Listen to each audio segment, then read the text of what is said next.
Okay, now we're official because I'm recording. So you can't say bad words now. All right, just some stuff. If you got, I mentioned this as people were coming in.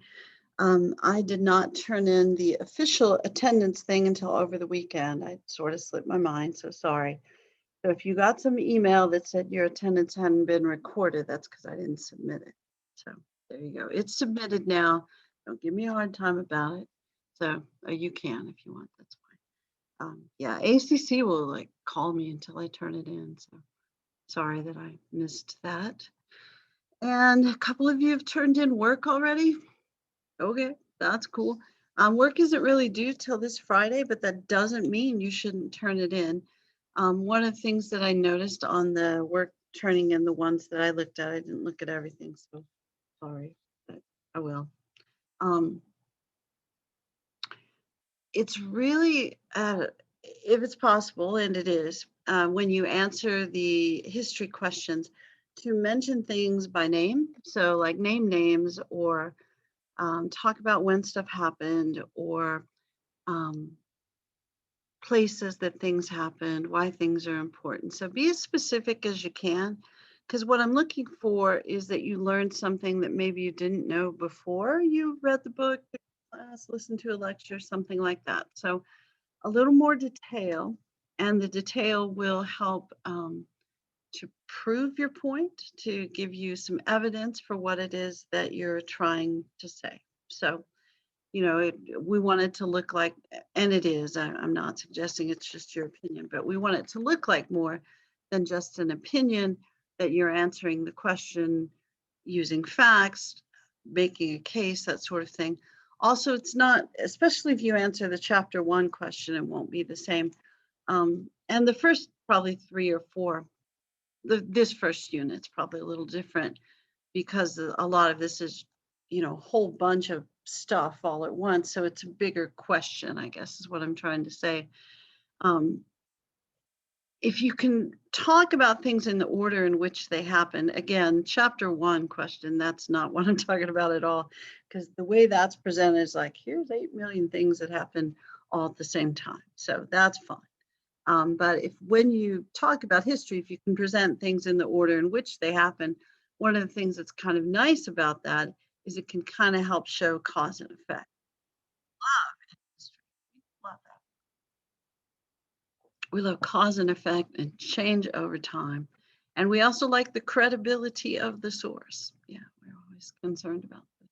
So, all right, let's talk about some history stuff.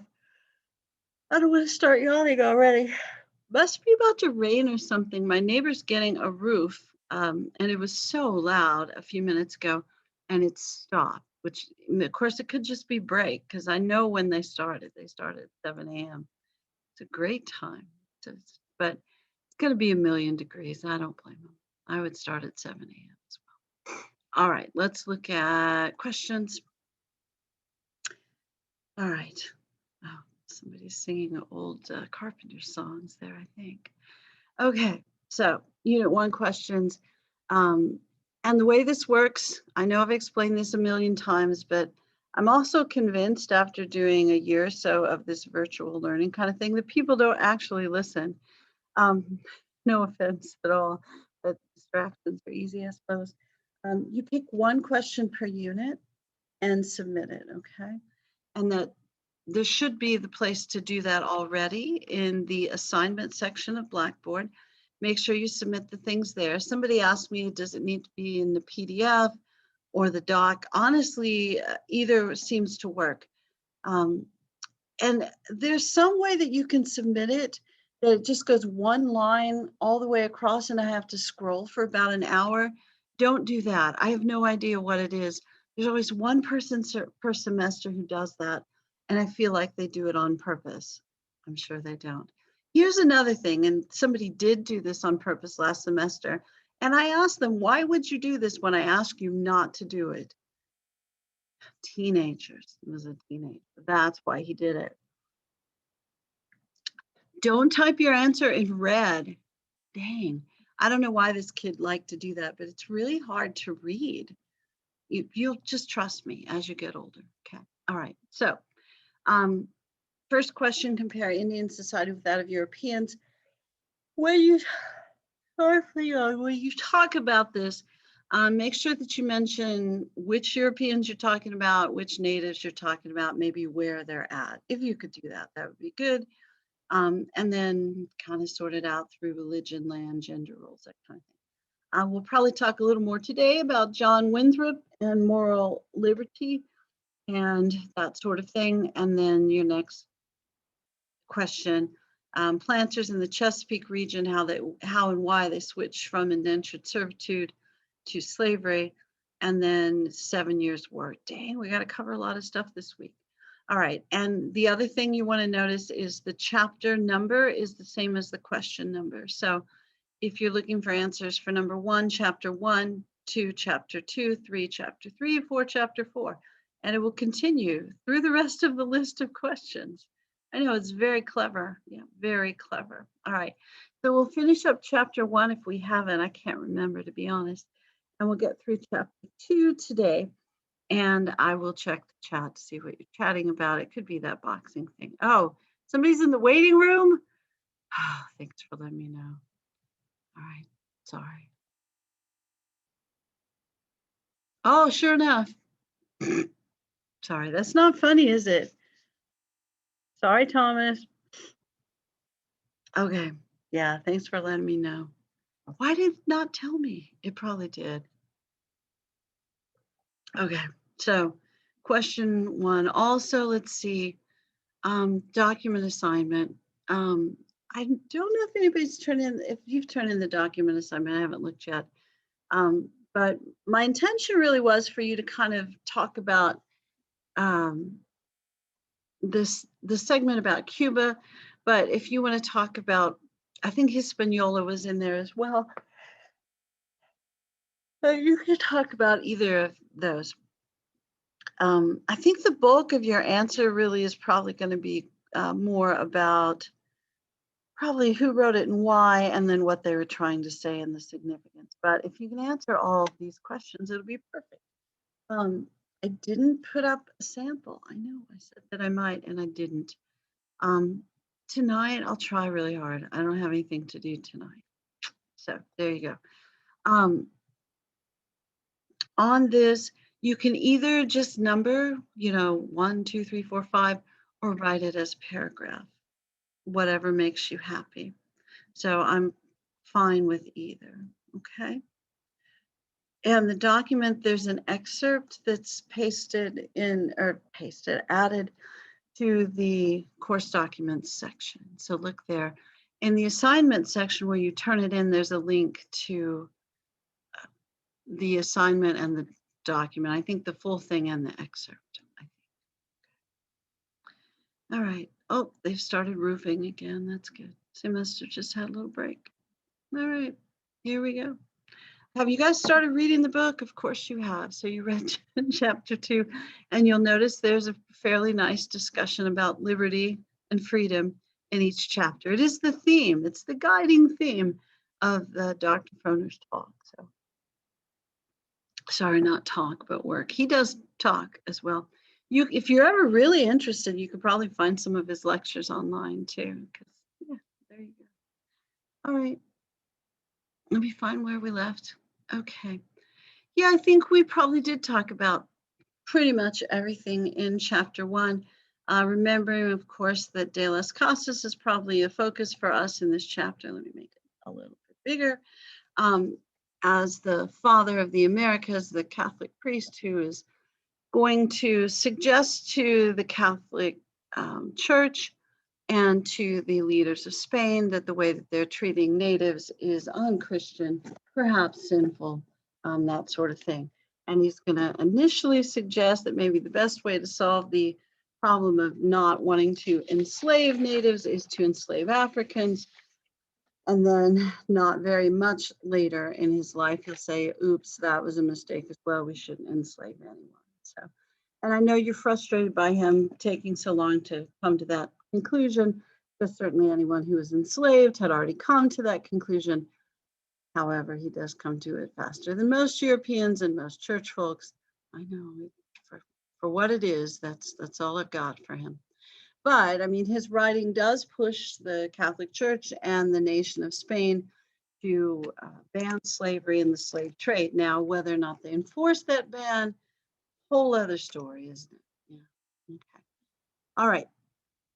And the Dutch, everybody likes the Dutch, but it's small. Probably not everybody likes the Dutch. I'm sure there's someone. All right, let's talk about chapter 2. Chapter 2. Now you will notice quickly, and it is a U.S. history class, so you're going to notice this quite a bit. You'll notice quickly that the focus shifts away from most European nations to England as the nation that we're going to be most concerned about in the era of colonization. And we do derive our language and some other things out of our culture, material culture, political culture, that sort of thing, from England and English law, that sort of thing. And we focus quite a bit on England in this part of the course. So there you go. All right, England begins to unify under the Church of England, and they completed the reconquest of Ireland. And I think we talked about this before. Most people who write about English history in this era also talk about how maybe they practiced colonization on Ireland, and then they start to turn that colonization outward, as we know, as from our study of not only US history, but world history. There are a couple of nations that colonized pretty extensively, and England is one of them. Of course, Rome was probably the early original one, and there's certain people groups who do it within their do that within their continents as well. All right, so England, Ireland is pretty much conquered, and then they've also stopped fighting internally about religious matters, so they are focusing their outward activity toward either finding new trade routes or finding new places to send their very large growing population. And you'll notice too throughout this chapter and others that people either go because they want new land, sometimes they go because they want to pay off their debt, that sort of thing, and they don't have other options. And occasionally they just send prisoners to the Americas. Georgia will end up being a prison colony, and then I think fairly famously Australia, or at least parts of Australia, have a similar purpose. All right, reasons for English colonization in this era. I always like, as we get closer to the 4th of July and people, become nostalgic about our country, as, I suppose we should in some ways, because there are lovely things about our country, and then other things. Henry VIII's idea of on unemployment, just ship people out of the country, I guess. No, it probably works. Well, and there's something about that that's natural as well. Not necessarily the leader of your country shipping people out, although that does happen from time to time. But it's part of the reason people emigrate. I mean, if your country doesn't have the resources you need, I think you leave. I don't know, I shouldn't say that. I was going to say most of us probably aren't adventurous enough that we just want to, like, hey, I think I'd like to find a new country to live in. Usually we start out sort of content with where we are until we figure out we shouldn't be. And then we either try to change where we are if it feels like we have the power to change it, or if you just look at it and go like, nope, this can't be fixed, then you go somewhere else that looks like it needs fewer changes, maybe, or that has jobs, or that isn't harassing people like you, whatever you are that causes you to get harassed. So, yeah, all right.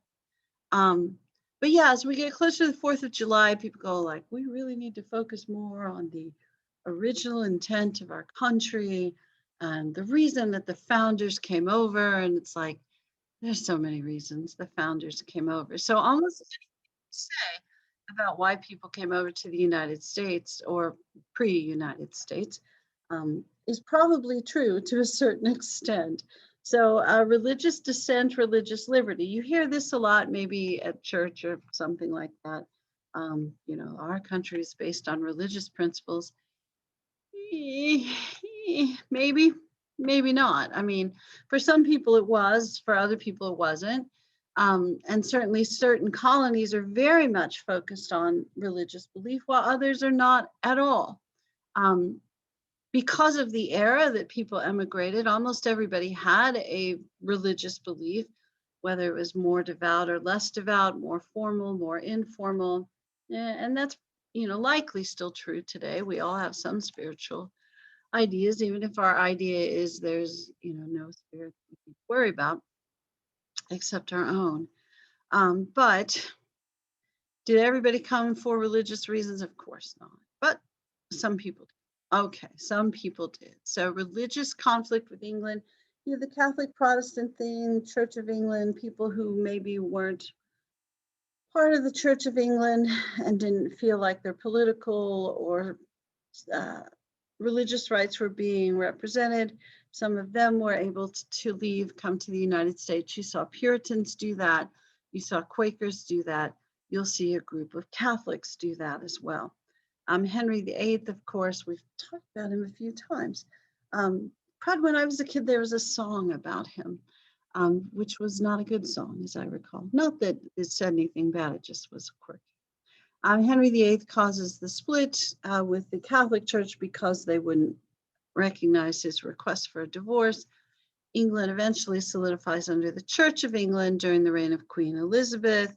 And then because they're no longer focused on this religious dissent, now they can start harassing the neighbors. And some people felt like their religious views weren't represented or protected. And I've already mentioned Puritans and Quakers. Puritans go to what becomes Massachusetts, and then the Puritans who didn't think the Puritans in Massachusetts were conservative enough moved to Connecticut. And Quakers, primarily Pennsylvania, but then some fighting Quakers, which doesn't make any sense at all, moved to New Jersey. Yeah, I know. Even back then, they had that reputation of arguing with each other a little bit. Okay, fighting Quakers. It's like angry Buddhists. It doesn't make sense.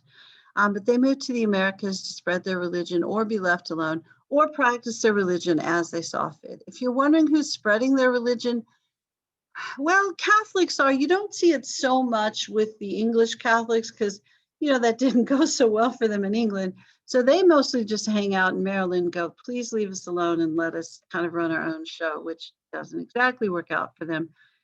So you don't see English Catholics working to spread their religion as much as you see Spanish Catholics doing it by force and French Catholics doing it really more by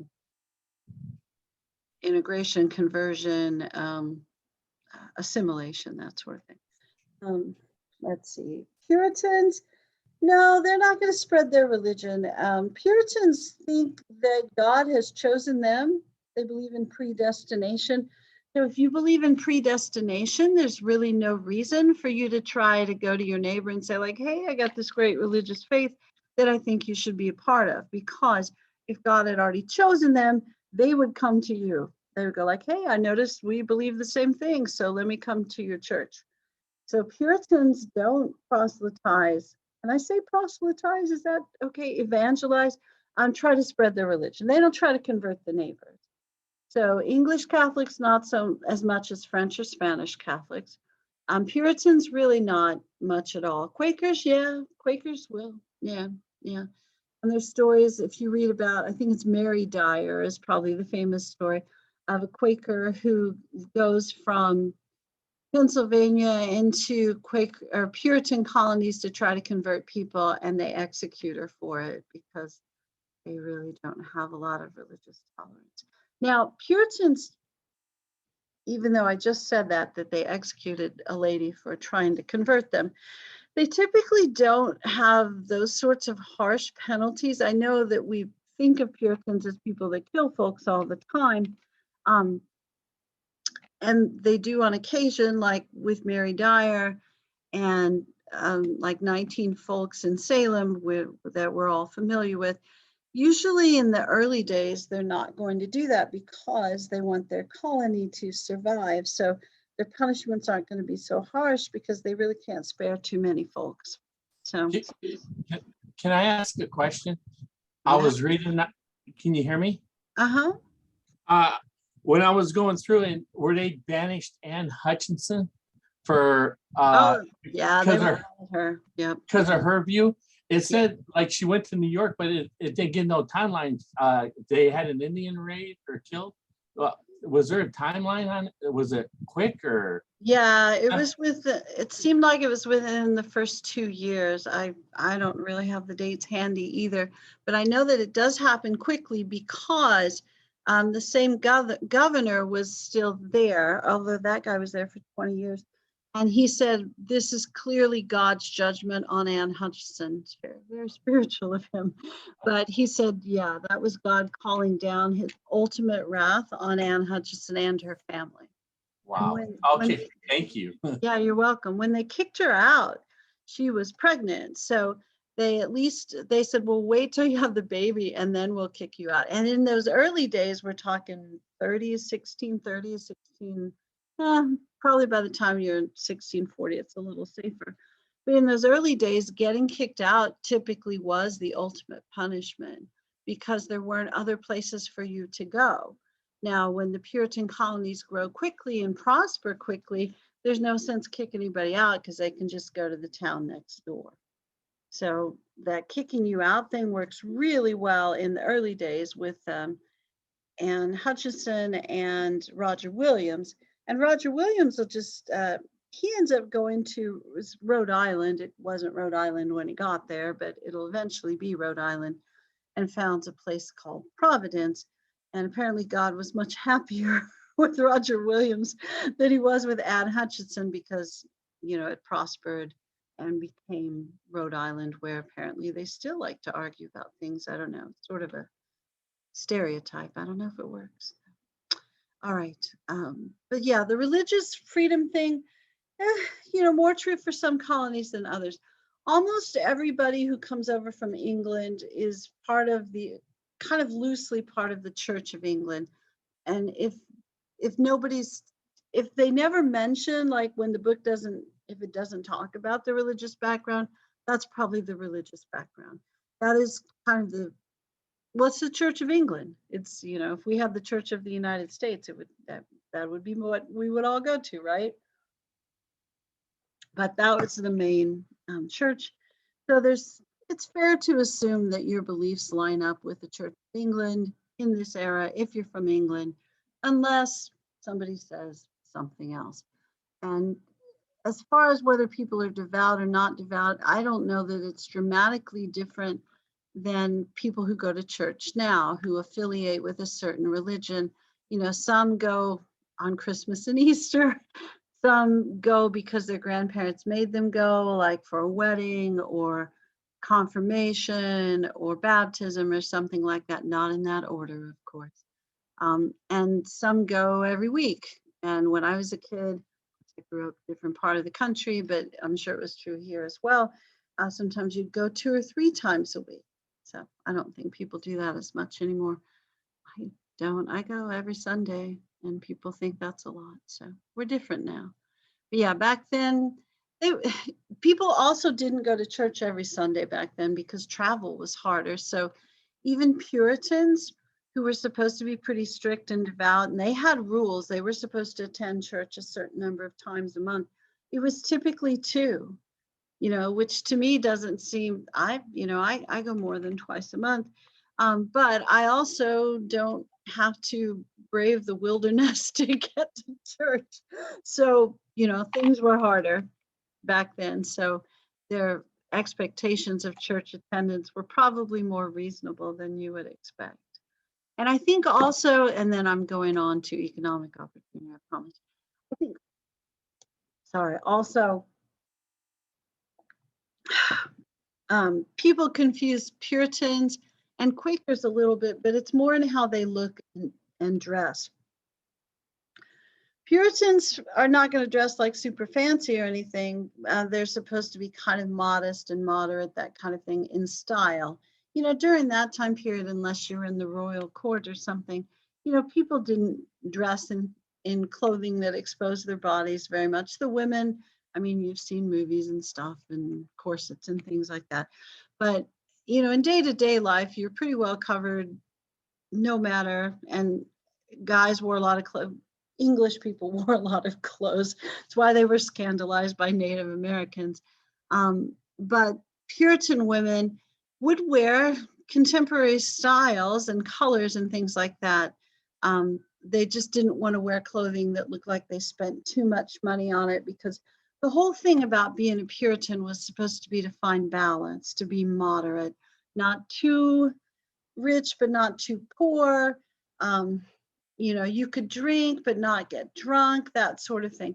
The Quakers were the ones who dressed in very plain colors, you know, black, white, brown, that sort of thing, and didn't own as many things and had simpler lives, simpler material culture. Puritans didn't mind having stuff. They just didn't want to have too much stuff, but they also didn't want to have not enough stuff. So, I don't know, it gets complicated. And we won't spend very much more time on that, because I realize the whole class isn't about that. However, understanding the different religious groups kind of helps you understand the different conflicts that the groups had. Maybe, hopefully. All right. I know what some of you are thinking right now. We've gotten to one paragraph and she's talked for half an hour. Is that what some of you are thinking? Yes, it is. Okay, it's time to move on. Also, I've talked so much, I need another lifesaver. Goodness, it's weird. I don't talk at all, and then I have to talk for hours, it seems. Okay. Economic opportunity. This is probably the main reason most folks came over. Different varieties of economic opportunity. And, you know, bonus too, that you can practice whatever religion you like, because nobody's here really to what is the word, to enforce anything. And that's another thing people liked about the Americas in the early days, the New World, is nobody was here to enforce anything. That made it kind of fun to come to the pre-United States. All right, so economic opportunity. I know we've talked about, I'm sorry, I shouldn't have gotten the lifesaver, because now you can hear it. Sorry, my throat is so scratchy. So, land. We've talked about this before, but your wealth is based primarily in land. England is small. You've seen it on the map, and there's not much land left. There's a lot of people there. Their population increased by a third, 33%. Yeah, that's right, 3 to 4 million. And you're not going to split up your land for each kid, because it decreases the value of your estate.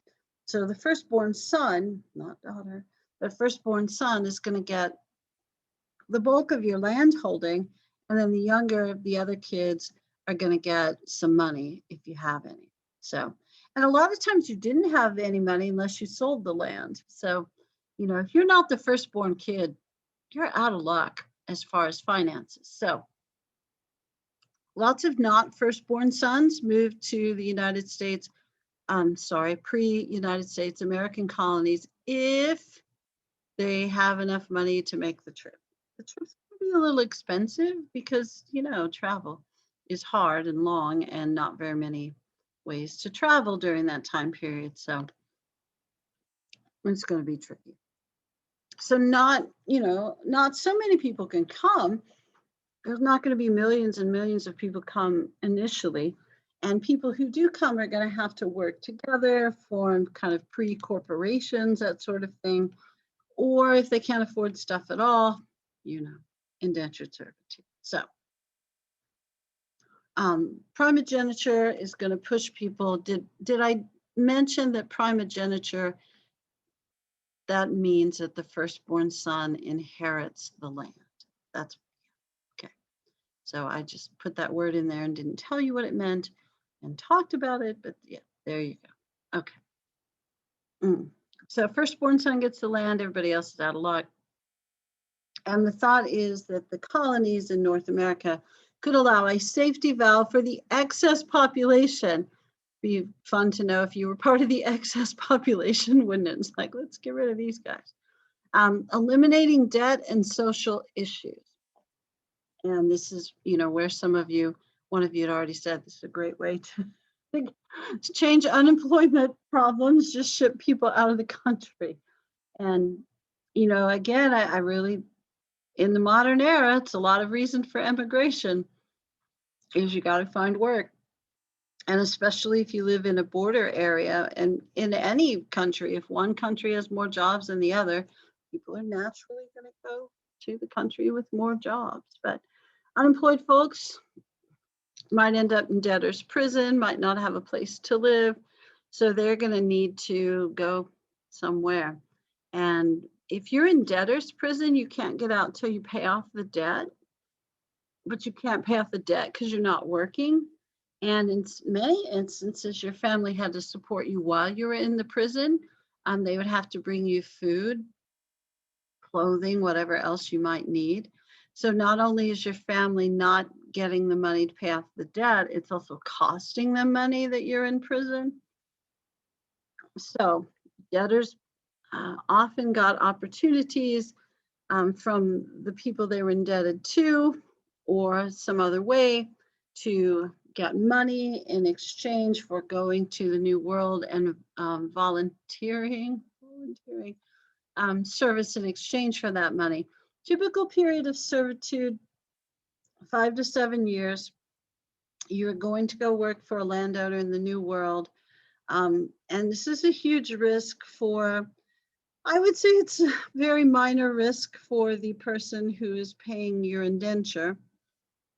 It's a huge risk for you, except if you don't do this as the debtor, you're never getting out of debtor's prison. So it is a risk for sure, and is probably going to decrease your lifespan. There's all sorts of statistics that show this. And this is in an era where you don't live that long anyway. Average lifespan's probably in the 40s during this time period. Maybe dudes closer to 50 and women probably around 45. And anything that makes that a little shorter is probably not cool. However, if you never get out of debtor's prison, yeah, that's not cool either. So most indentured servants are poorly treated. Boy, that is the truth. They're underfed, overworked, beaten sometimes. They aren't given good shelter.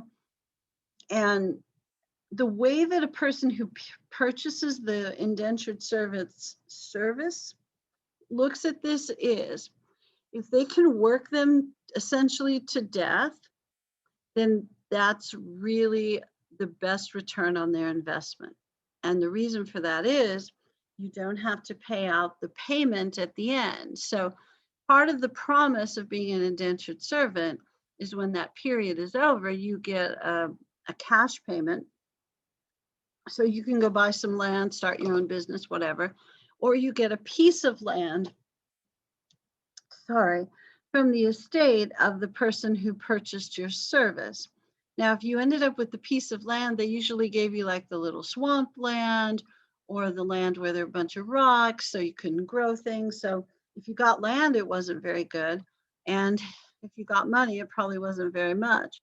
But the whole goal of well, not the whole goal, but a lot of times the person who purchased your service, their goal really was to work you until you died. And that way they don't have to pay anything at the end. So, and if you're wondering who protects your rights as an indentured servant, that's a great question. Because if you move to the frontier, there's probably a royal official somewhere and they're not terribly concerned about poor people. I'm sure you're shocked by that because that has changed so much in our system. It has changed some. I shouldn't joke about that at all. It hasn't changed enough, of course, but in this era, goodness, for you to have any sort of protection as an indentured servant would be almost a miracle. Yeah, it's probably not going to happen. As colonies became more populated and they had more local officials, there was more of a chance. And we'll talk, at some point this week about how that really starts American colonies moving away from indentured servitude, because it's harder for people to mistreat their indentured servants, and indentured servants start to demand rights and to move toward slavery. Mm. Interaction with natives. Some people came over to trade with natives. Yeah. But intermarriage is kind of unusual. I think we talked about this. Yeah, we did talk about this a little last time, I think, because John Rolfe and Pocahontas got married, and Disney says it was John Smith. So sorry. And if you read about Pocahontas, I don't know, do you read about Pocahontas? I remember, I know it was probably for this class when I took it 8 million years ago. We read some excerpts of letters between or about Pocahontas, and apparently it must have been I can't remember. Maybe it was John Smith, some John Smith's diary or something, but it talked about how when Pocahontas really first comes on the scene, she's in puberty, so she's like 12ish, and that's not how it describes it, by the way. That was my description. It definitely does not say that. But it does give a physical description of her. And she apparently has, pretty bad skin condition, probably acne, something like that. So her face is a little marked up. And she's kind of in that round phase that a lot of kids go to, right before they grow. So they're a little chunky. And she also had something, they didn't describe it this way, but probably the disease was alopecia. And my husband had that as a child, which isn't funny. My poor husband, he had a lot of things wrong with him, but this one wasn't as bad. So alopecia causes your hair to fall out. So Pocahontas is probably a little circle without hair and pimples when she met John Smith. So the Disney description is way more fun. But yeah, you probably wouldn't have looked at her and said, like, that's a cute girl. You would have said, man, I hope things turn out well for her. And they apparently did. They apparently did. But she meets up with John Smith, who wants to trade with their community.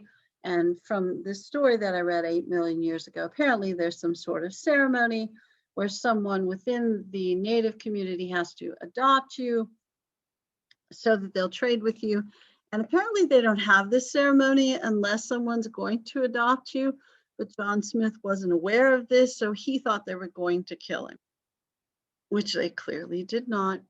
And so the higher ranking person, the person is who adopts you as a trading partner, the better your trade deal is going to be. So when Pocahontas adopts John Smith, he thinks she's saving his life. What's actually happening is she's sponsoring him in trade. And because she's the daughter of the chief tribal leader, a tribal leader. I think they had multiple tribal leaders, but he was one of the most important ones. That meant he was going to get a really good trade deal. And of course, at first, when Europeans, especially on the East Coast of what becomes the United States, come over for trade, they're kind of a curiosity. And the Europeans really want what the natives have, and the natives really want what the Europeans have because it's different. And they kind of both view each other as getting the better, like the natives think they're cheating the Europeans, and the Europeans think they're cheating the natives because they're both getting something that's kind of unique and valuable at first. Now, but trade is pretty cordial at first, of course, but as more and more Europeans come over and really are trying to settle and take land, it becomes less cordial pretty quickly. All right, so notable exception of John Rolfe and Pocahontas intermarriage, pretty unusual with English colonists and natives. They typically bring over their families, so they're not going to intermarry. English initially desired trade and eventually displacement of natives as the English took their land, pushed the natives farther west. Traders, some missionaries, colonial authorities all sought to change the culture and environment. So they want to convert the natives, although, again, Puritans, very different in this regard, but when they set up villages, or, you know, they have farms and then they might have their houses in town or their houses all closer to each other, the expectation is that anybody who lives near them has to really follow English culture and tradition. So they're going to have a church. The English people should probably, or the English people should go to it, but so should the natives, except for Puritans, which they're. So there are some missionaries. It's not the main, you know, the English aren't really God, gold, and glory kind of folks. They're land, trade, and land kind of folks. And the colonial authorities just, their assumption was, we're English, we're here, everybody follows our rules. So if you live near them, they're going to set up laws that they're going to assume that you have to follow. And I think this was one of the strangest things to natives that some Europeans, and this is true of the Spanish as well, not nearly as true of the French or the Dutch. But when the English and the Spanish show up, they're like, we're here and we're in charge. And the natives kind of like, what in the world is up with these folks? And then they found out pretty quickly what was up with those folks. The English always assumed, and the Spanish as well, and probably the French to a certain extent, and the Dutch probably not at all. But the English and the Spanish assumed that their culture was superior. So they, of course, were going to change whatever they encountered to make it better, which could be, you know, religious conversion, but it's also going to be land use. So natives, as you read in the first chapter and we've talked about before, typically wanted to live off what the land provided, maybe not overtax the land, that sort of thing. The English had developed different styles of agriculture, and certainly different techniques. And they thought that if you didn't clear the land and plow it up and plant some seeds and stuff, then you were wasting the resources God provided you. So they see things very differently. So they come in and they cut some of the land, not all the land, of course, but some of the land, and make farms. And they hunt differently as well. You know, they hunt, and a lot of times they're hunting to get the pelts or the skins, not the skins, the fur, and to process it and sell it as essentially as a crop, or a commodity is the better word for that. All right. And they'll probably domesticate animals a little more than natives would have. All right. Is there anything you guys want to ask at this point? I bet there's not, but you know, are you with me? Is everything good? I'm gonna stop and see if anybody has a face. Nope. Somebody has a guitar though. That's nice. All right. Any questions? This gives me a chance to drink some more water. Goodness. I don't know if the allergies are worse. They are. All right. Nobody's got anything to say? That's fine. We'll go back to the notes. All right. Now, it does kind of become important where people live. Oh, and at some point too, before we go, maybe in about 10 or 15 minutes, we'll stop and I'll remind you where to find some stuff if I can show it on the screen. But in the course documents page, there should be a page that says study guide for the quiz, because you know you have a quiz each Friday. Do you know that? You have a quiz, not last Friday, you didn't miss one. Don't get upset. But there's a unit quiz, and the unit quiz will have 25 questions. And hopefully the stuff that I tell you to study will be helpful to you, hopefully. This is usually where I say too, when I took this class 8 million years ago, it's a long time ago, 1984, I remember it really well. I have the Dean of Graduate Studies for this class. That's never good, because she didn't want to teach this class because there's a bunch of freshmen that don't really care about history, no offense, and weren't going to major in history. I did not, by the way, that was my minor. my advanced degrees in history, so don't be distressed. I know what I'm doing, um, sort of. But she didn't want to teach the class, so her goal was to flunk everybody, and she was very good at that, by the way. Um, and she wouldn't tell us what to study. And so we had a book, and our lectures didn't have anything to do with the book. And then the questions on the test had nothing to do with either the lectures or the book. It was so frustrating. So I know that I'm not anywhere close to the perfect professor at all, but at least there are some clues how you get your grades. At least there's that, right? Okay, so you'll want to study the stuff on the list, and that should help you with the quiz. You've got the questions ahead of time, so hopefully this will be fairly straightforward. Okay, back to business, perhaps. Different groups colonized in different areas. I'm sure you noticed this. And you know this back from 8th grade, or maybe a review of it in 11th grade if you went to school in Texas, which you didn't have to, of course. I did not very much. Jamestown is kind of the original place. Although, what was the one before? I can't, crud. The one that disappeared. I hate it when stuff slips out of my head. Let me talk. I know, thank you. Somebody's saying it. Yes, why couldn't I remember that? Thank you, guys. So Roanoke, and I remember going to, it was the 400th anniversary of Jamestown, because, you know, this is what history nerds do. So that was 2007. So I got to go to some thing in Jamestown. So I did. It's really swampy, by the way. They weren't kidding about that.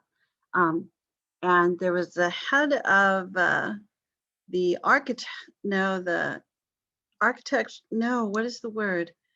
I'm really struggling with words this morning, but they were doing the archaeological dig. Oh my God. To kind of find some stuff from Jamestown.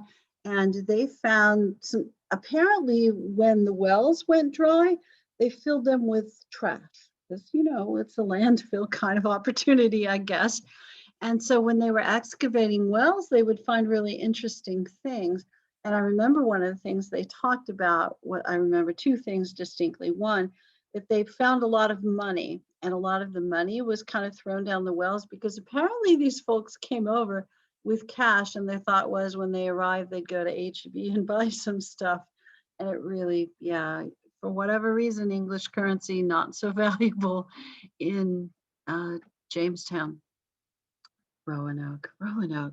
There was some Stephen King story about how those guys disappeared.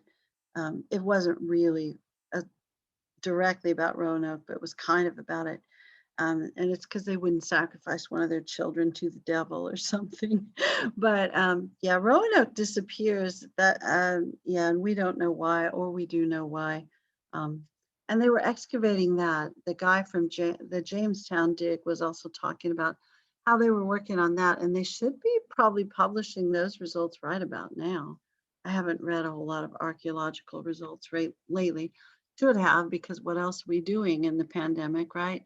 But they found money in the wells, and I can remember this guy found some flagon sort of thing, a cup, like a beer cup that had the attached lid. And I remember they had video of him pulling it out of the well and all the muck and just kissing it. It's like, oh my gosh, that's disgusting.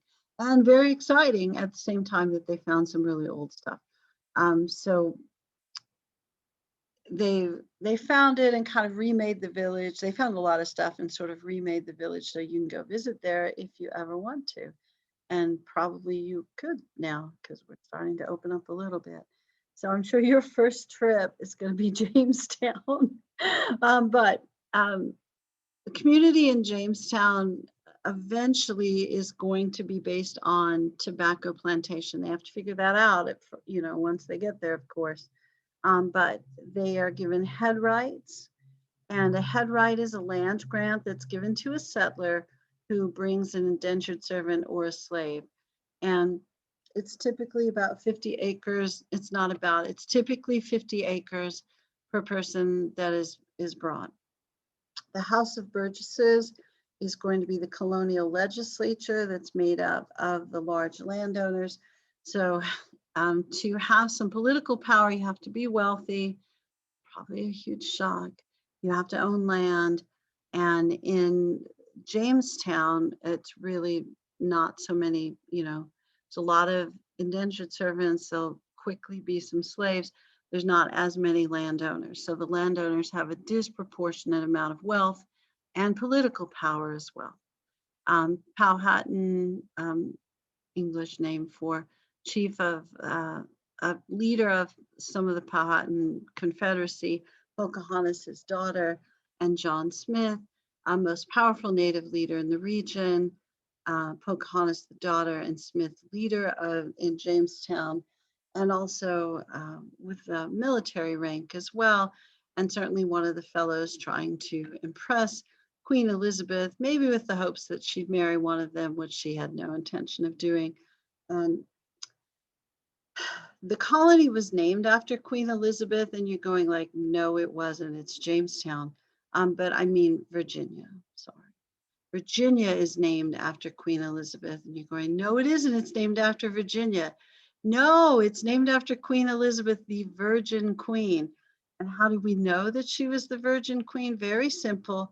She wasn't married. There you go. See, life was so much simpler back then. If you're wondering, you had a history class probably, so maybe they talked about this, but typically if a female leader, a queen, remained unmarried, she had more power. So, she understood that she wanted to maintain full power. She needed to not be married. Yeah, there you go. I know it sounds a little feminist for the time period, but I think it's fairly practical. John Rolfe is going to be the wealthiest tobacco planter in the region. And what they will notice pretty quickly, there are some crops they need for food. They're going to have to grow certain things for food and figure out what to eat and what grows there, that sort of thing. But the cash crop, the one that they're able to sell back in England very well, is tobacco. So that's going to be an initial cash crop in the Chesapeake region because it grows well there. And Chesapeake region is Virginia and Maryland primarily. Okay. And in this region, it's where they grow the tobacco. Yeah. And for whatever reason, it's not crazy or anything, but a lot of times people think that they grow cotton right away. The cotton growing in this region a little farther south happens around 1800 as the big cash crop. So initially, the biggest cash crop is going to be tobacco. Did one of you have a question? I heard some noise. Did I just describe your question as noise? That would be rude, wouldn't it? I apologize. All right, John Rolfe and tobacco. He's the wealthiest tobacco plantation owner. And so he is going to marry Pocahontas as the daughter of the most influential Native American. And so this is sort of a merger. I'm sure they liked each other. Who knows? I don't know that it matters. And this is sort of a tricky thing. This may be either the bonus or the curse of being a wealthy person during that time period. Your marriage is kind of arranged. It's not officially arranged, but it's kind of arranged. And you have to marry someone within your socioeconomic spectrum. And yeah, so there you go. It's sort of an understood thing. And your family's probably going to have a lot to say about who you marry. And it really is as much an economic merger as it is a marriage. So there you go. Just like your marriage probably will be someday an economic merger. I know that's exactly what mine was. So, but that's, again, sort of the difficult thing about being a part of the upper class is that, sometimes you're not marrying for love, which is the way we poor folks do it. Yeah. Okay. Women in this era, English women, there aren't enough of them. That's probably true. So Jamestown isn't necessarily, it doesn't start really as a family colony. Once it becomes a little more prosperous, there'll be some families that move here, but there's so many indentured servants. And almost all the indentured servants are men. And it's in part because men are the ones who can acquire debt because they have rights and they can make purchases, that sort of thing. Again, one of the huge bonuses, only bonus, not even really bonus, of being female and not having rights during this time period is you're not going to debtor's prison. But there were a handful of women who came over as indentured servants, and they were usually essentially prostitutes or sex slaves, which was certainly not the agreement they made. No, they thought they were coming over to take care of, somebody's kids, do the domestic servant kind of thing, cooking, cleaning, taking care of the kids, and they usually got a pretty bad surprise. Maryland is also Chesapeake region. They're going to grow tobacco, and they're going to also use the headright system. But the goal here is to establish a haven for Catholics. So it's founded by these two Catholics, the Calverts. It's a father and son, and they want to create a feudal structure as well, where it's sort of medieval in you have large landowners and people live on their land and pay them quit rents, and in exchange for that, the large landowners provide protection, that sort of thing. So it's sort of a Knights of the Round Table sort of kind of thing, at least in their minds, but they couldn't find enough rich guys to come. So they end up doing more of a feudal structure, or excuse me, the headright system.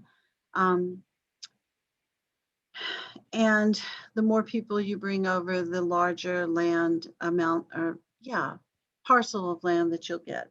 And while it's initially a haven for Catholics, it doesn't stay that way for very long, because truthfully, not that many wealthy Catholics in England. So they end up selling land to wealthy people who are Protestant, who eventually will pass laws that will forbid Catholics from holding office, having certain rights, and then eventually there'll be a pushback against that to where they have orders of religious tolerance in Maryland. Now, religious tolerance in this era is not religious tolerance in the modern era, where it's like, as long as you don't hurt anybody with your religious practice, we don't care what you do. This is, we're okay with Catholics, Protestants, and they're also more okay with people who are Jewish in Maryland than any other place during this era.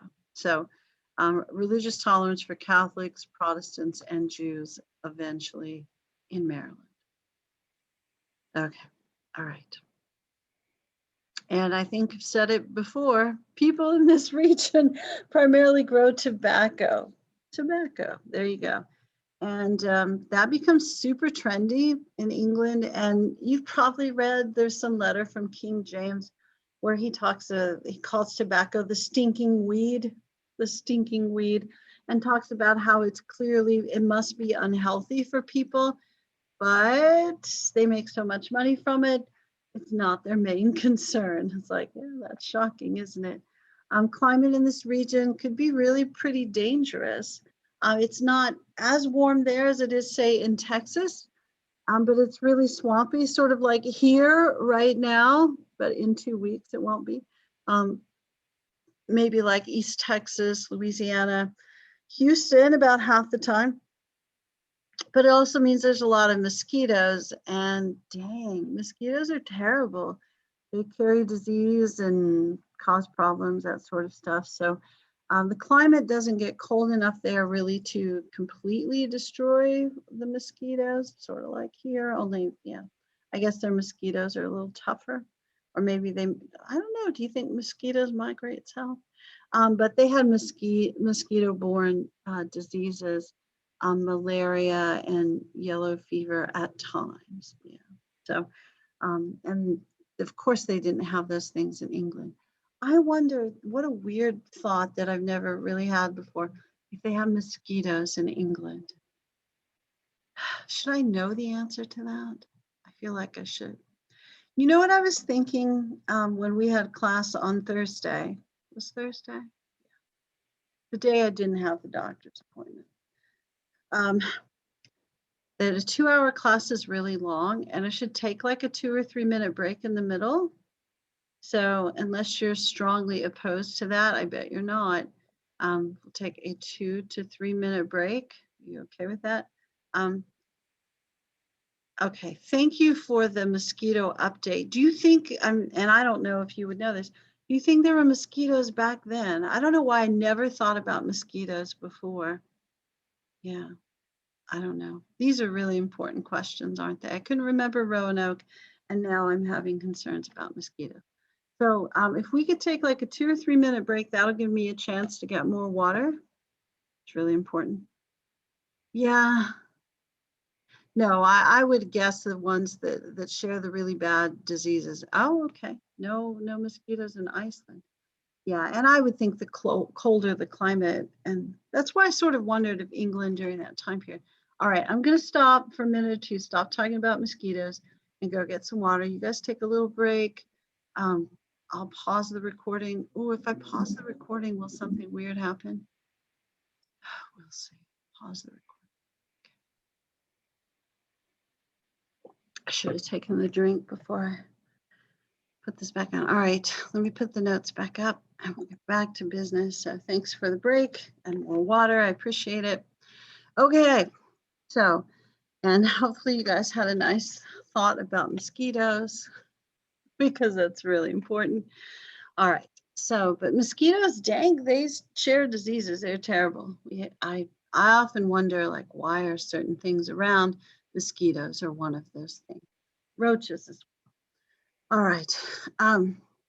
So Jamestown surrounded by swamp. They're not kidding either. Yeah, I'll have to find my little Jamestown pictures and post them someday.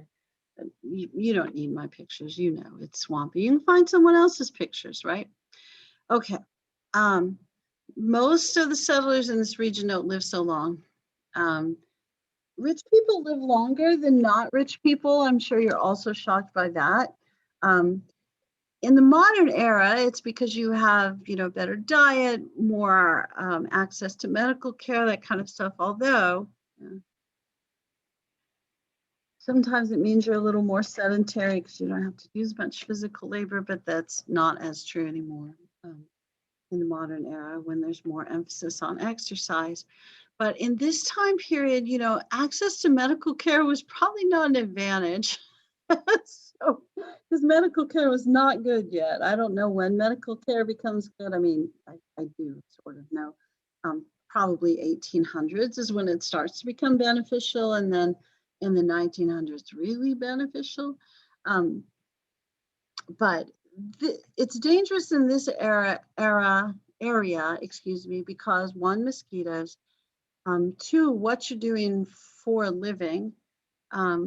Because the farming might be a little dangerous. And three, there's so many indentured servants in this region and they're overworked, underfed, not well cared for, that sort of thing. It's just hard on you. And the marriages don't last very long. And this is an era where there's no divorce really, except for Henry VIII. So it's not that people got divorced, they just didn't live very long. And for women, it's typically childbirth that's the problem, because there certainly is not good medical care. So there, infections are not unusual, and children also don't live to adulthood. So that skews down the average age that people live as well. So pretty common for a kid to get sick or hurt or something like that before they're 21. And because the marriages typically last about 7 years, if you are one of those kids that lives to be 21, your parents aren't alive at that point. So whoever parented you, at the end of your adolescence is probably stepmom and stepdad. And very, very common, kind of accepted, that people remarry almost immediately after their spouse dies, especially if there are children involved, because somebody's got to take care of those kids. It's not like there's daycare. So yeah, people got remarried pretty quickly back then when a spouse died. I was going to say, I don't know if people do that now. And I don't know if there's stigma attached to that. In some ways there is, some ways there's not. In this era, there's not much stigma attached to anything. especially in the Americas, because you got to do what you got to do to make it through. All right. New England. All right, when we talk about New England, we're talking about Massachusetts and Connecticut. We're talking about Puritan colonies, Puritan colonies. Okay, so Pilgrims are these really unusual Puritans, a really small subgroup of Puritans, and they do not want to purify the Church of England. Well, they wouldn't mind. Let me try again. Puritans are called Puritans because they want to purify the Church of England.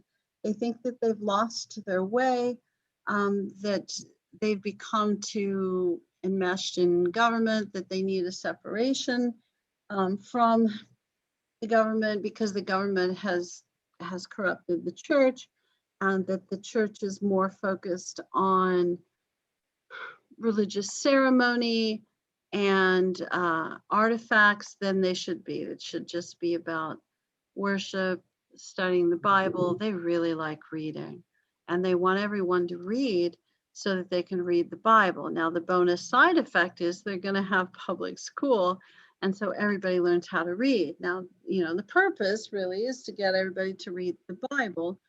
If you're wondering, like, well, that's really puritanical. Yeah, that's really restrictive. You got to remember too, books are super expensive during this time period. And the one book your family probably had was the Bible, because, people wrote birth records and things like that in it. So, you had a Bible because your parents gave you the Bible, and then you hand the Bible to the next generation. And I know probably after 3 or 4 generations, you're not reading it so much because it's falling apart. But it was the one book it's the most published book. It's the book you're most likely to have as well. But that's not why they emphasized reading the Bible. They did it because, that was part of their religious belief. But I'm just saying that people read the Bible more back then anyway, because it was the one book you were really likely to have. So, all right. Pilgrims are a smaller subgroup of Puritans who really don't think that the Church of England can be redeemed. So they want to separate from the Church of England. The average Puritan doesn't want to separate from the Church of England. They want to reform the Church of England. So Pilgrims are separatist. They're sometimes called separatists. Okay. All right. Are we good? Everything's good? All right. So Pilgrims and Puritans. Pilgrims are in Plymouth, and Massachusetts Bay is the larger general Puritan settlement. And what eventually happens is the separatist group kind of moderates, and then they become Puritan. They don't become Puritans, they're sort of absorbed into the larger Puritan group. They're already Puritans, they're just a more distinct version. So Pilgrims and Puritans, Massachusetts Bay. I'll let you sleep in. You're welcome. Uh-oh. I can't tell. There we go. I think we got them muted. Yeah, and if that was you and you need to ask a question, you can probably unmute yourself. I don't know. So they're not tolerant of other religious beliefs. They wanted to come over so that they would no longer be persecuted in England. And they had tried to live somewhere else. You know where they tried to live? The Netherlands, because the Dutch, they don't persecute people. That's just not what they do. But what the Puritans figured out is that the Netherlands were too Dutch and they weren't very English.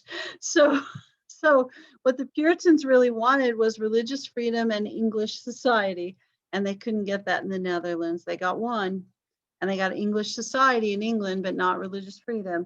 So they figured they could recreate English society in the Americas, which of course is what's going on in English colonies, and they could have their own religious freedom. Now, they don't want you to have religious freedom.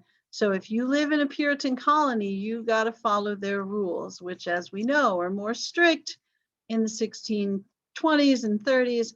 But as we get into the 1640s and the colony becomes bigger and prosperous, that sort of thing, the rules aren't nearly as strict. So they're not kicking folks out because they have slightly different beliefs about salvation, that sort of thing. Okay, so back to the pilgrim thing. All right. I'm not tolerant of other religious beliefs. They don't allow different interpretations of the Bible in the early settlements. And really, the primary reason is it's going to cause dissension, and dissension threatens unity when your colony is small. So if you're fighting among yourselves and you're not paying attention to who might be trying to take over from outside, it puts your colony in danger. So their thought is that religious theological differences will lead to political differences, which will lead to disunity, which will put the colony in danger. So in the early days, if you did something they didn't like, they kicked you out, which we've already mentioned a little bit, and we're about to mention a little bit more, even though I just noticed, I told you guys best to discuss things in chronological order. For some reason, I put Anne Hutchinson first, but they're close. All right. They embrace, should say they, who types these things? Yeah, that was me. Okay, so they, there's a Y, embrace the idea that they are a city upon a hill. And one of my other jobs, I guess we all have more than one job. It's a gig economy, right? One of my other jobs is I grade stuff for UT. I'm sort of a teaching assistant, but really just for grading. And they always ask the kids a question about Puritans and sort of extend that through the whole class and talk about whether what's the concept of a city upon a hill, and does the United States still try to fulfill that concept? And it's odd because the students almost always talk about how Puritans made up this idea of a city upon a hill and they wanted to be an example. It's like, no, Puritans didn't make up that idea. It's really from the Bible, which is why Puritans liked it. So, it's in that sermon that's referred to as the Sermon on the Mount within Jesus' ministry, where he talks about, if salt has lost its saltiness, what good is it? A light should not be hidden under a bushel. A city upon a hill cannot be hidden. So it's just that general idea about how if you're a religious person, in that instance, of course, a Christian, then you have to set a good example, and people will look at you and say like, oh, that person's really different, and they would mean it in a good way. And we want to be more like that. And so, to set a good example. So if you're a city upon a hill, you can't be hidden. So it just means you're an example for everyone else. Now, Puritans felt that pretty intensely, so they really did not want to make a mistake. So they felt like if their colony failed and they weren't really fulfilling the city upon a hill idea, that they felt like they were taxed with scripturally, but also kind of culturally as well. They sort of put that on themselves. I'm fairly sure, I'm not an expert on theology, but I'm fairly sure that when the Christian religion, when Jesus is talking about this, he's not really talking about financial success. However, Puritans also thought financial success was a sign of God's blessing. Now, not the same way that maybe, maybe in the modern era, but Puritans, again, really thought that moderation was the thing. So they didn't think people should be extremely wealthy, but they also thought if you were extremely poor, that was a sign that you were not in God's will. So they were kind of the original middle class colony. They were the suburbs of the colonies in some ways. And one of the good things about the suburbs of the colonies is they have pretty good public schools, which is still true of suburbs in the modern era. And they had fairly nice economic situation where there weren't a lot of rich people and not a lot of poor people. And that is going to make the Puritan colonies a little different. And you're going to see a much broader economic development in these colonies. People are much more likely to own land if you live in a Puritan colony. They're much more likely to be literate, male and female. And they're much more likely to have the right to vote, because a lot of times the right to vote is tied to land ownership. So it's going to lead to more political rights as well, which are not things we often attribute to Puritans. I know it's moderately interesting. We're about to get to the things we always attribute to Puritans. We're getting there. Okay, so they wanted to be a city upon a hill, really to set an example for the Church of England. They believed in predestination, the idea that it's already been determined whether you are going to heaven or hell. So it's not a choice that you make. It's not, some activities that you perform. Just God predetermined this, and you figure it out during your lifetime, probably by, how you live your life, if you enjoy religious ceremony, that sort of thing. So they're on edge because they're always trying to figure out if they're going to heaven or hell. It's a tricky group. These folks get kicked out, Roger Williams first, then Anne Hutchinson, for disputing Puritan beliefs and potentially threatening the unity of the colony. Williams gets kicked out first. He has some pretty forward-thinking beliefs and then some odd ones that usually the books don't talk about because they're much more theological in nature. But Williams believed that they shouldn't take the land away from Native Americans unless they either asked or paid them. And he also thought women should have some political and financial rights. He has some other weird theological beliefs as well. But these beliefs get him kicked out of the colony. And he won't recant them, so he goes. And he founds a colony that he calls Providence. And of course, when you see Providence with the big P during this time period, it means God. So he felt like God led him there. Later on, it will be Rhode Island. It becomes a larger colony and a more secular colony.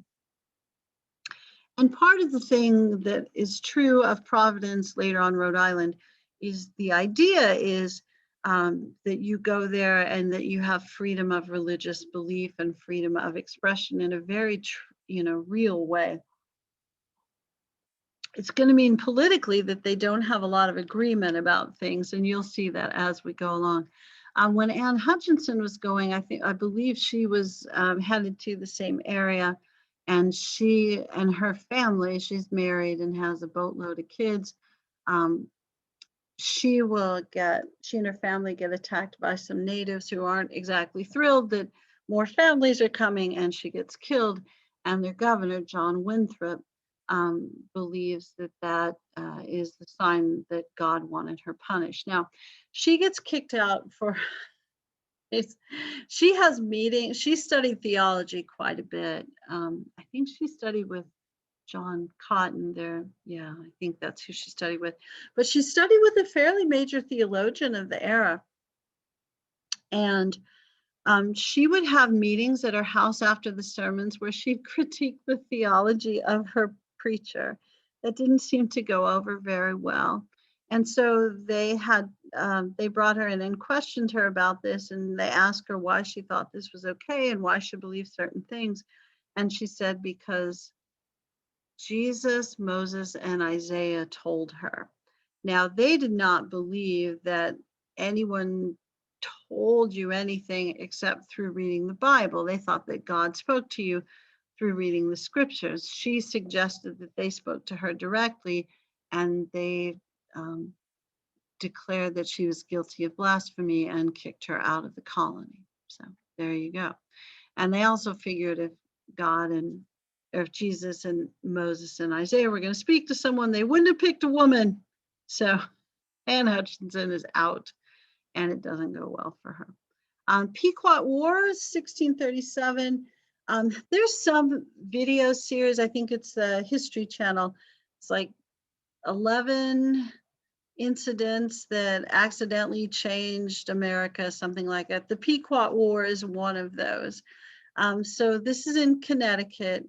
And so it's the more extreme conservative version of Puritans who founded Connecticut because they thought that Massachusetts Puritans were too liberal. And they lived near this Pequot tribe that was the most powerful regional, largest, most powerful tribe in the region. And they got other tribes in the region to form a confederacy to fight against them, to kind of knock them down a peg, which the other the other tribal groups were completely okay with. What they weren't completely okay with is European style of war. So what eventually happens pretty quickly is the European England, let me try again, the English Puritan colonists in Connecticut are able to surround the Pequot village and set it, or the Pequot settlement, and set it on fire and kill nearly every person in the Pequot tribe. And it's really incredibly brutal. And the way that it's written about during that time period is, it's hard, it's hard to read. So it's an early example of total war, desire to completely eliminate your rival or your enemy. And Puritans nearly decimate the Pequot tribe by burning down their village. So it's some rough stuff. And it sort of establishes, a fairly intense impression of the English and their fighting style to Native Americans. And it's also going to lead to more alliance with the French than with the English for a variety of reasons. The Halfway Covenant is established in Puritan groups with Puritan churches as time goes along, 1662. And part of the reason that this happens, and the reason it's significant, because I know you're probably wondering, like, why do we even care what they think in their church? It's really a reflection of how their society has changed. So initially, we come in, we want to separate from the Church of England. That subsection kind of merges into the, no, we just want the Church of England to be better. And then in the early days, we're kicking people out because their theology is different. Then clearly the emphasis seems to be on taking more land. So the colony's becoming more secular, and this really cements it. The Halfway Covenant really cements it. It's an agreement between the clergy. Clergy, that's probably not a term we use all the time, is it? So clergy are the people who work for the church, run the church, that sort of thing.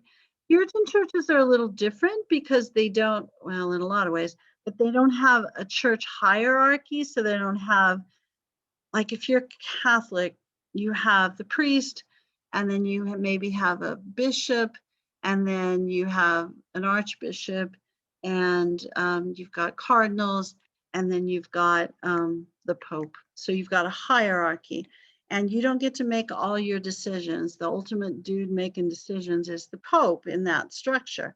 In Puritan churches, each church has their own congregational government. That's important when you think about the Salem witch trials as well.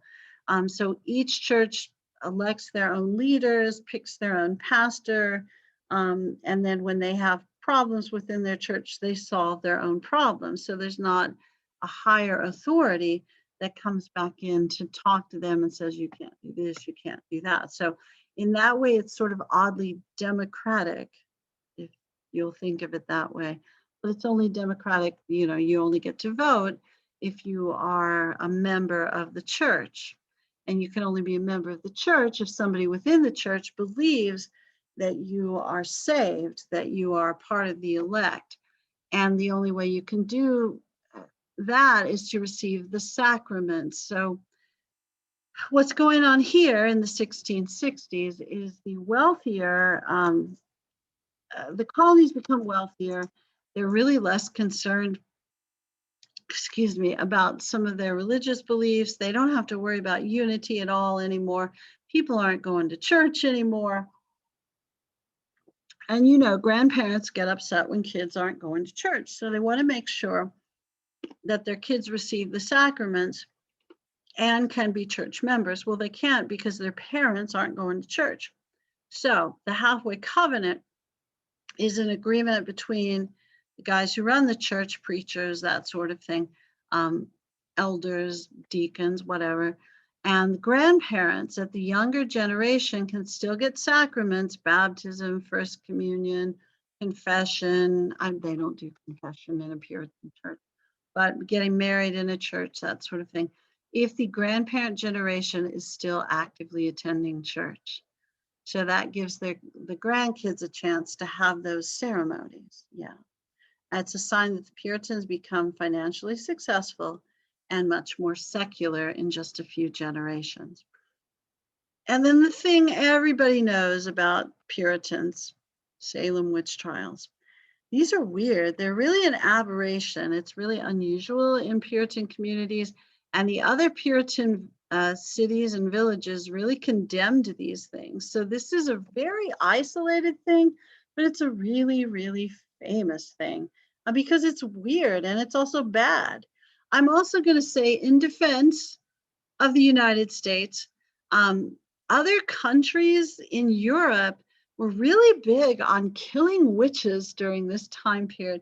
I think we looked it up in one of the classes, and there's like 50,000 witches killed in Europe around this time period. It's not nearly as big a thing in the United States. I'm not saying it's a good thing. It's clearly a ridiculous and terrible thing. It is, for sure. But it's oddly common in European countries during this time period. And you see it for essentially the same reasons, that it's, they don't kill a lot of dudes for this. This is primarily women, and they either have, unusual theological beliefs, they have more money than some men in the community, and people are threatened by that. It's rarely divorced women because, again, divorce is just not a thing except for Henry VIII in most classes or in most times historically. But a lot of times it's widowed women, because sometimes, especially if the husband had been wealthy, now the woman owns that property and now she's a wealthy woman and she may have some influence, and people may be concerned about that influence. So, and they may not have great appreciation for that influence. So Salem witch trials, and there's so many things written about this too. You may have read some stuff when you were younger, or maybe you had history teachers, probably an English teacher, that had you read some literature about the Salem witch trials, that sort of thing. Certainly, I'm looking at, yeah, the Crucible is the main thing. And then there's stuff written in the 50s about it. It's really more a reaction to McCarthyism, to the idea that people are being censored for political beliefs during that time period. So you couldn't talk about being censored for your political beliefs because you'd get censored. So a bunch of people wrote about Puritans in the 1950s. But yeah, there's some fairly, the Crucible, and when is, let's see, written in the, oh crud. Why can't, I really am struggling with words this morning. I think maybe it's the roofers waking me up a little early. Can I blame the roof? No, I'm not blaming the roofers for that. I just forget stuff. Transcendentalist period. Yeah, that's where you see some of the major writing about them, but that's really kind of an anti-transcendentalist trend. But at any rate, Salem witch trials, 1692-93, it's kind of at the end of William and Mary's reign, and kind of the end of a whole lot of political turmoil in England proper, which led to some changes in the colonial period as well. And so there's a lot of upheaval and people are a little tense. And sometimes when there's economic and political upheaval, we do some stupid stuff. I'm sure you haven't noticed any of that in your lifetime, but that seems to be a societal issue. So they do some stupid stuff during this time period. And there's stories written about West African servants, Tituba, who maybe had different cultural things, and some teens blamed her for leading them astray so that they wouldn't get in trouble. And I think there's all kinds of factors. There's political factors, economic factors. I read some book that suggested that there was some disease in their grain crop that year that made them all act stupid. That was harder for me to believe. But there's so much stuff written about the Salem witch trials because it's so weird. And it's like, why did they act like that? I think in part because they could, that they were governed um, within their own town and congregation as far as their church. So, the you're not the boss of me sort of thing going on there. So it was a little tricky for them. Things, there was some upheaval, variety of reasons, economic, political, social, that kind of stuff. Okay, thank you. See, I did read that. I know I didn't make that up. Yeah, it was some, thank you, a fungus, yeah, in the grain. And I am not trying to discount that. I think it probably, well, I was trying to discount that, wasn't I? I shouldn't lie about that. But I'm sure there were multiple factors. I don't know. All right. Yeah, no, I get it. You just wonder, like, would this have affected everyone? I guess it could have, potentially, possibly. But there are also lots of other economic things going on. There was apparently a political split between two sides of the town. And I've, in that same book, where it's like 80 reasons, is like 20 reasons for the Salem witch trials. Excuse me, they had a map where they showed the people with the different political divisions, and all of the people, the accusers were on one side of town and the accused were on the other side of town, and the one side of town had more political power. So I really think probably a good combination of reasons, and really unique to this town, and certainly Boston and the larger towns really condemned these guys and their leaders, and the more important, I shouldn't say important, but the more well-known leaders in Congregational church, Puritan church at this time period, certainly condemned what they were doing on a spiritual level as well. So this really is an aberration. That's the point I'm trying to make. I don't know if I'm doing it very well. But you know what happened, I assume. There were 19 people, there are hundreds of people accused of witchcraft because of unusual beliefs, behavior, that sort of stuff. There were 19 who were eventually convicted and executed. So, I mean, and it's over about a year and a half. Okay, I'm reading more stuff. No, I'm sure that the grain, I mean, yeah, I'm sure that that was part of it. Yeah, that book that I read, I'll have to go back and find the title. It's been a long time since I read it. Really suggested that there were multiple factors. And, as a fairly moderate historian, moderate politically and historian as a job, I rarely think that there's one, major cause to things. I mean, except, Hitler, but even Hitler was in an environment that allowed for Hitler. But in this instance, there's got to be some political stuff. There's definitely some social stuff. There's economic stuff. If there's um, natural stuff as well, I mean, organic stuff, that sort of adds another layer to it. And yeah, there's not a reason to discount that part of it. I really didn't mean to do that earlier, but I do think the combination of factors probably really was the thing. But the Puritans accuse people of aberrant behavior, of being witches. They have trials. They accept something called spectral evidence, which, that would be cool if you could submit that in your work. But spectral evidence is evidence that comes to you in a vision or a dream. So you dreamed this, and then they could go to court and say, like, in a dream, I saw that so-and-so was a witch. And what eventually happens that causes the end of this trend is that somebody sees the mayor's wife in a dream as a witch.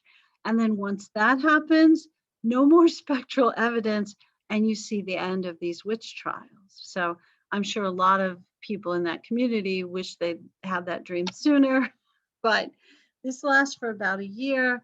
19 people are eventually condemned to death for this. And of course, it ruins the reputation of Salem forever, and it ruins the lives of hundreds of people. So it's really some rough stuff. probably a result of economic, political disturbance, social issues in Salem, cultural differences, problems with independent women, and maybe some fungus in the rye. Definitely possible. And again, with Puritans, I don't want to overemphasize any of this. As a rule, Puritans are fairly moderate, but you see some fairly large exceptions here where they kick some folks out and here where they kill some folks because they're different. Or because, yeah, they had the grain fungus or combination of stuff. And here where they, although, oh goodness. No, if you ever read about the Pequot War, the stuff that the Puritan community in Connecticut say about the natives, about how, you know, they're reading scripture as people are dying. It's rough stuff. It is. So yeah. Stephen King, I don't know about the Stephen King novel. I'm going to officially say that the Stephen King, I think it was The Stand, but I'm not sure. I think it was The Stand. I'm going to say, you know, my husband made me read Stephen King. It wasn't my thing. So I don't have as much of a memory of it as I should. Not blaming him. It's always good to expand your horizons, isn't it? Of course it is. All right, I'm going to look in the chat. Okay, I'm probably wrong. Yeah, okay. I know about other stuff. Okay. All right, I'm scrolling down just for a sec to see what's going on there. I feel like this is probably about the right place to stop. I feel like we left out some more political stuff. Oh, yeah, we go back to the Salem witch trials. We'll bring in more political stuff tomorrow, but we're not completely done. Don't leave. Are you leaving? Don't leave. Okay. I don't know if I can share the screen to, I know I did it that one time. Share the screen to the Blackboard page. Let me try again to sort of show you where. There we go. Maybe there's hope. Let me save that. There's no hope. Let me try again. Nope, that's not it. I don't know why I can do it sometimes and I can't other times. I'm sure there's a really good reason.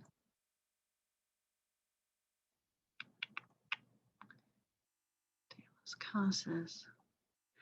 What I was hoping to show you, and probably not going to be able to, is that if you go to your Blackboard page, what you will see is a file.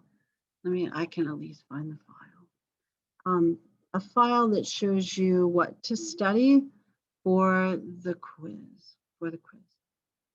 I have to be careful though, because sometimes I open the file that actually is the quiz. So here we go. Nope, that's not it. That's 1302. That will not help you at all.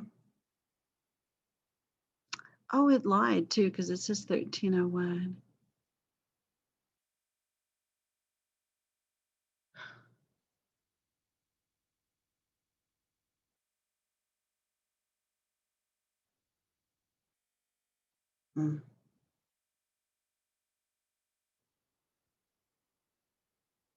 All right, that's better.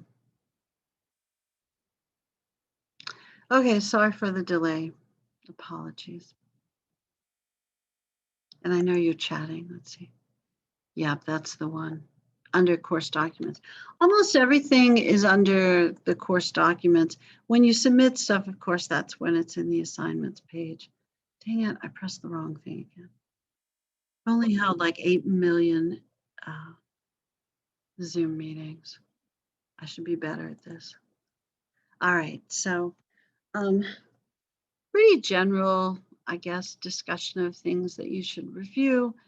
So for chapter 1, general characteristics of tribes found in different regions. Now remember, there's only 25 questions on this quiz. I'm not going to ask you something specific about one tribe that was barely mentioned.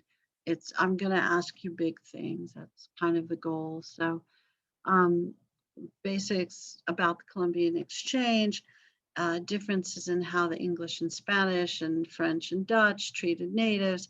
And this is general stuff. I'm not going to probably ask you to name names, except maybe De Las Casas, who's in your document anyway. So you're going to get him one way or another, aren't you? For unit or for chapter 2, basic stuff between just kind of the general stuff that makes Pilgrims and Puritans different, Catholics and Quakers, noting that all of these people fall under the umbrella of Christianity. Yeah. Basic differences between the different colonial regions that are reviewed in this section, Chesapeake and New England. Now we're going to talk about more stuff, so don't be distressed yet if we left some stuff out. There's more stuff coming, and difference between indentured servitude and slavery, and certainly there's more of that coming up. And as we get farther into these chapters, you'll notice that's when we start to get more and more specific stuff. But the list hopefully will help you as you study for the quiz. Now, the quiz. And now, see, we're talking about grades. Now you guys are interested. Okay, so the quiz, it will go live, hopefully, if I programmed it correctly. Oh my goodness. On Wednesday at 12:01 a.m. I would not take the quiz until we're done going over chapter 4, which could happen on Wednesday. I mean, it honestly could, because we will finish chapter 3 probably tomorrow in class. Chapter 4 might take a little longer, although we may not finish. Yeah, but we'll finish all of these by Thursday for sure. I would wait until we're done going over all the chapters to take the quiz. You absolutely don't have to. It'll go live Wednesday at midnight, 12:01 a.m. And then your deadline, the on-time deadline, is midnight, 11:59, whatever, on Friday. So it doesn't mean you have to take the quiz on Friday. It just means it'll officially be on time through Friday around midnight. Does that make sense? Okay, and I think the list would be helpful. There's no way I would, I wasn't probably, yes, you do have 3 days to take it. I'm not as grade focused as some of you are. I mean, I wasn't as a student, although I did, appreciate getting decent grades and, had a scholarship I needed to keep and all that sort of thing. But it is, yes, it's a timed quiz. Yeah, it is. The instructions will say that, the syllabus says it as well, the quiz. The allotted time it's really long. It's an hour, I think. But to this point, I haven't gotten any things for accommodations or modifications. And if you have those, you need to send those to me. But this gives you 4 minutes per question. Now, my intention is that you don't use resources while you take the quiz, that you do it from memory. That's the intention. Yeah, so you're not supposed to have your notes out. You're not supposed to, be looking things up on your phone, that sort of thing. That would be considered academic dishonesty. So, but you do have the list of things to study, and I think studying that list. So, all right. Yeah, I'm pretty sure let me go over the attendance. Amber, what's your last name? Thanks. That'll help me go faster. Yep, sure enough. Gotcha. All right. Yeah, and I'll officially apologize if I mess up anybody's name. But as far as attendance goes, let me stop the recording too.